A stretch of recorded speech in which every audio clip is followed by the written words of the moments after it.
The Democratic Party, as of right now, is in shambles, and a lot of people blame the state of the Democratic Party right now in this very moment on the fact that they do not have any leaders either leading the party at this moment or coming up through the pipeline. And a perfect example of this is the total disarray that one of their suggested leaders, Governor Wes Moore of Maryland, is actually operating under, because the state of Maryland is currently facing a $3 billion budget deficit. Now, we talked about on this channel before this specific deficit and the different methods that they want to use in order to close it. And spoiler alert, almost none of those methods involve actually cutting spending because they have a spending problem. And instead, they're trying to think of new, interesting taxes as a mechanism to close that gap. But the fact of the matter is, these taxes are causing a phenomenon that we've started to see more and more throughout this country, which is companies that are successful, that are well established in blue states, deciding to pack up and leave for better governed, lower tax and lower regulation red states. And this is exactly the result of this proposed business-to-business transaction tax with the company McCormick, which apparently has been in the state of Maryland for over 140 years. Greetings and salutations, everyone. My name is Sean, and today we're going to talk about something that we need to take note of because there's going to be a presidential election in 2028. Wes Moore is likely going to run, and if this happens, if he ends up implementing this tax and costing his state at these businesses, I do think we need to document his failures starting right now to make sure he never reaches the point where he gets to the White House. Now, we're going to get into this, but before we do, I want to thank everybody who supports this channel via actualjusticewarrior.com/join. Give me the money. Give me the money, okay? Well, the same company that puts spice in your kitchen is facing a very sour predicament tonight. If a new tax proposal goes through in Annapolis, McCormick says it will head for the state line. And experts say it is not the only company. For more than a century, McCormick & Company has put flavor in kitchens across the globe. It's now producing any number of peppers and powders, spices and seasonings. But the company that has stood in Maryland for 140 years now finds itself in a very salty predicament. So right off the top, I just want to say I do love the local news. I love Fox 45 Baltimore because they always do the pun thing. They're always ridiculous. They're always over the top, but they do give us crucial information, crucial interviews with people on these local government stories. And I like to give them credit where credit is due, even though, again, they are maximizing their puns related to this spice company, McCormick. Now, of course, I will say that I'm not a big fan of McCormick spices. They're perfectly fine. They're adequate, but I much prefer Badia, which, by the way, has a wonderful story. The founders of Badia were actually fleeing from Cuba, fleeing from communism. They owned a power tool company back in their home country, but when they came to the United States, they started making spice blends in order to sell at local bodegas in Florida, and over time, it became one of the most wealthy and successful spice companies in the entire country. Also, they're absolutely delicious. But that being said, my spice preferences are neither here nor there, or as the professionals like to say, neither nya nor nya. We're going to move on to what's going on with this particular company and the state of Maryland. This is the wrong tax at the wrong time. Thank you. We will start with... At a hearing in Annapolis this week, McCormick representatives told lawmakers that the company's commitment to Maryland could be jeopardized if a proposed 2.5-cent tax on business-to-business services is approved. It's the newest proposal aimed at generating revenue in order to close the state's $3 billion budget deficit.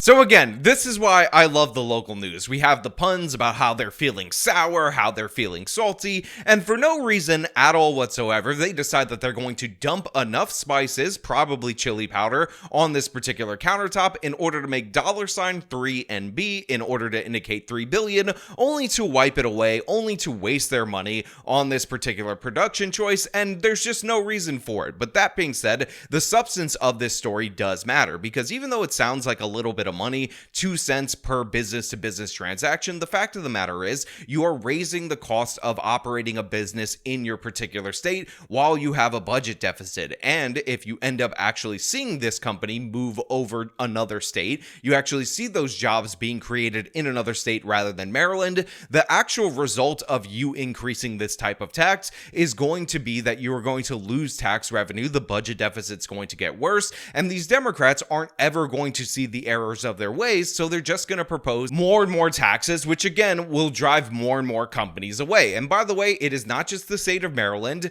New York State is also experiencing this kind of an issue. We've talked about on this channel before how the state of New York is pushing a $260 billion budget, even though the state of Florida, which has more population than the state of New York, is operating on less than half that amount of money, $116 billion.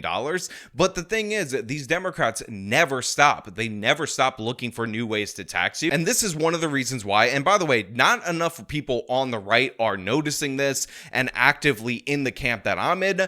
I'm opposed to any type of new tax at all whatsoever for any purpose, for any reason ever, because what ends up happening is they say, oh, it's just 2 cents per business transaction as of right now, but over time that tax ends up going up, other taxes end up going up, and essentially you're letting them get the camel's nose through the tent, which eventually will lead to the whole camel being in there and all of your money being depleted by the state government. So yeah, everybody should be opposed to any type of new tax on any level, because the fact of the matter is, it is a myth that you will get this new type of tax instead of that tax. What often ends up happening, and I experience it living in a blue state, is you get both taxes. You get both of them and they keep going up forever.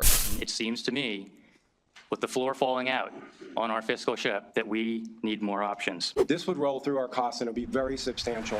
So substantial that McCormick representatives assured lawmakers that the proposed tax would force the company to move much of its operation outside of Maryland. We would take a very careful look and we'd have to say on the increment, does it make sense to have this extra cost just to be here? Any element of our business that's not related to actually the physical plants could be moved. What this representative from McCormick is saying makes 100% sense. There is nothing special about the state of Maryland that is ordained by God that says that you should locate your spice company in that particular state. So they're just going to ask them to pay an additional tax, an additional cost to operate there, when they could easily move their operations to one of the many states that has no additional tax or additional cost of doing business there or of operating your business there. And this is something that Democrats fail to understand time and time again on a state level. And this is one of the reasons why we see so much net migration out of Democratic states and into red states like Tennessee, like Florida, like Texas, or any of the ones that you've heard about time and time again. Again, why would you stay there just to pay this additional cost, just to be less competitive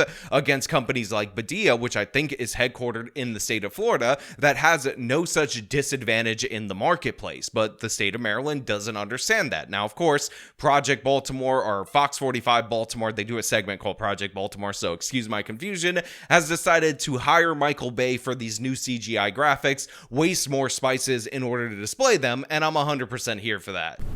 I'm telling you, a lot of businesses are going to shrink, they're going to expand elsewhere, they're going to leave the state. For the longest time, McCormick was one of only 3 Fortune 500 companies in Maryland. Economists say any relocation would mean the loss of hundreds of jobs and could trigger other companies to follow suit. If McCormick is thinking that way, you know that other business leaders are thinking that way too, right? They're saying, I need to leave Maryland to compete.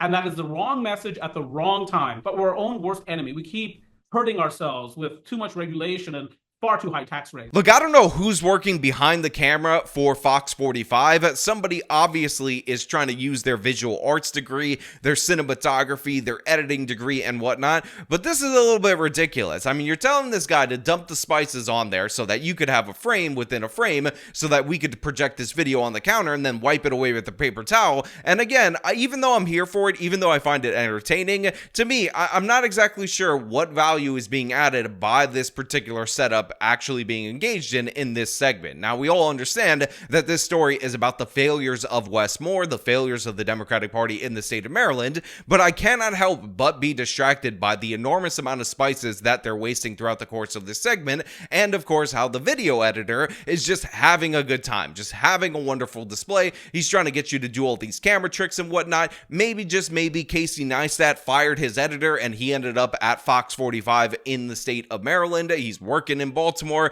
and this is just what he wants to do. But economist Anna Bonbasu says any move by McCormick would cripple the state's efforts to attract new industries. We need to become more appealing to business, and this is not the way to do it. Again, this is obviously true. We've seen a big emergence in the economies of all these different various red states, and the reason for that is because they are business-friendly environments. People are more comfortable with moving their companies, moving their headquarters, and the fact of the matter is, it seems like blue states are ideologically opposed to being business-friendly, and the consequences of that are paid time and time again by the residents of the state of Maryland. The fact of the matter is, if they were more business-friendly, if they had less taxes, less regulations, they would have more economic activity and thus have more tax revenue in order to waste on these ridiculous government programs. But because they're addicted to these government programs, they're addicted to the spending, they end up driving up the tax rates in order to compensate, and the result of that is you're decimating your own tax base. Again,